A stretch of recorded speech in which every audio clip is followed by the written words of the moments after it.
مقدس اوقات میں اگر گناہ کریں گناہ کی سزا مضاعف اور 2 برابر ہو جاتے ہیں. اسی طرح اگر مقدس جگہ پہ اب ہم نے گناہ کیا تو ہماری جو گناہ کی سزا ہے وہ اور زیادہ ہو جاتی ہے. تو اب مقدس ترین مقام ہمارے یہاں بارگاہ آقا باب عبداللہ حسین ہے، اور بہترین اوقات مجالس آقا باب عبداللہ حسین، کہ ان اوقات میں اور ان مقامات پر دوسروں کی توجہ مجالس سے عزائے آقا باب عبداللہ حسین سے ہٹانے کی بنا پہ ممکن ہے کہ ہم گناہ میں مبتلا ہو جائیں. تو آداب مجلس اہل بیت یہ ہے کہ جب آپ مجلس اہل بیت میں داخل ہو جائیں تو آپ یہ تصور کریں کہ آپ اہل بیت کے حضور بیٹھے ہیں، لہذا کسی سے بات کرنے کی گفتگو کرنے کی کوشش نہ کریں.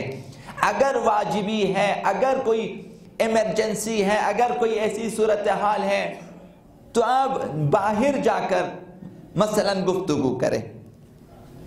دوسرا ادب یہ ہے کہ جس طرح بعض ناواقف افراد انجام دیتے ہیں، آپ گریا کرتے ہیں مصائب کے دوران اور وہ آپ کا چہرہ دیکھتا رہتا ہے، اس سے آپ کی وہ حالت عزاداری ختم ہو جاتی ہے، آپ کی توجہ ہٹ جاتی ہے. لہذا کوشش کریں کہ مصائب کے دوران جو اشخاص روتے ہیں آپ ٹک ٹکی باندھ کے انہیں نہ دیکھیں، انہیں اپنی عزاداری کرنے دیں.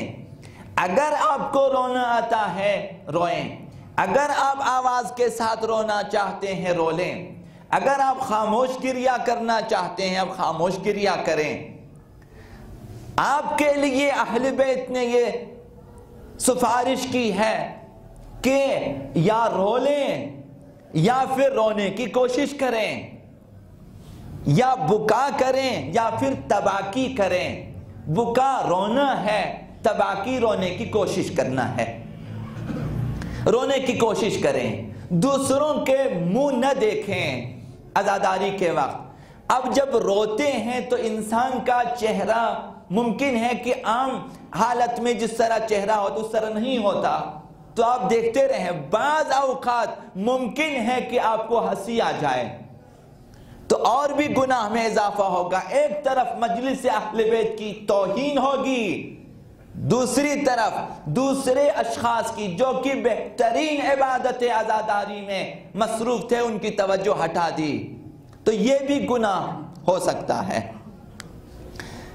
تیسری چیز یہ ہے کہ دوران مجلس بعض اوقات یا نوجوان یا بچے مثلا بزرگ کم از کم اس طرح نہیں کریں گے، یا پھر بعض سن رسیدہ بچے کہ جن کی عقل ابھی بچوں کی طرح ہے، یعنی جو ابھی تک سنجیدہ نہیں ہوئے، ان کو بھی بچوں میں ہنسی مذاق میں مشغول ہو جاتے ہیں.